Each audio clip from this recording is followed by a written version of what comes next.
What's up mga pre? Good morning mga pre. Ngayon mga pre, andaking maneuver kami sa Port of Ormoc. Tapos magbabiyahe na kami ng Dumaguete City. Kasama ko sa proa si Pasyon tsaka si Romeo. Oh, mga Cagayan Valley yan. Mga Cagayan Valley yan sila mga pre. Area na daw yung 4 at saka 3 ni Cap. Mga pre. Oh, yung nagmuring sa amin si Sir George, yung agent sa bigas. Yun mga pre. Oh, si Longtan 3 mayroon ng pilot mga pre. Nagbihis lang yung pilot para sa boarding niya, na-prepare yung pilot. Binibira na treasure.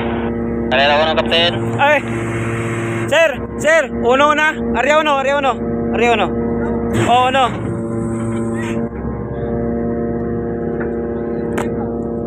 Yun si Sir George. Arya na uno namin. Wala ko, pinder kapten, abante ko. Diyan, nilalagyan ni Pasyon ng pinder. Kasi nagbuka po pa si kapten. Yun, nakabuka na. Yun, binibira na din yung uno namin. Malapit ito mag-secure. Yun, bukang-buka na yung, kunti pa yung buka ng pupa namin. Arya na din yung dos namin. Sir, Arya sir! Arya na yung dos. Sir, salamat! Ayun, binibira na ni Pasyon yung dos namin.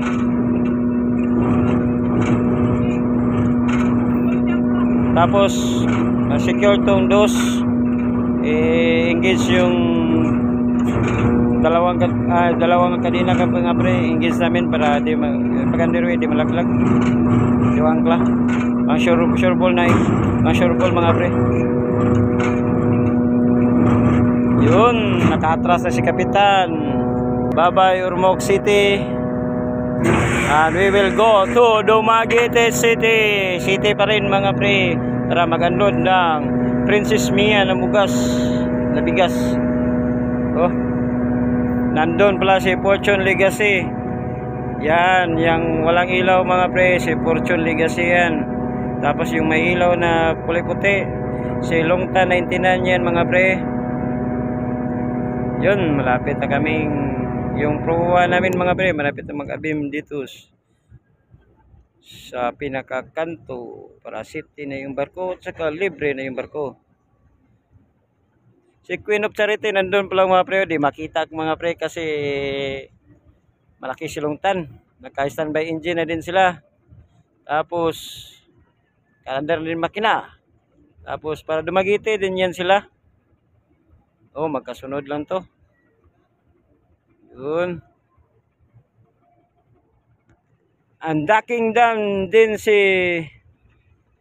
Supercat Saint Camael, oh, para Cebu City doon sa Cebu City to Ormoc City, vice versa route yung biyahe niya mga pre.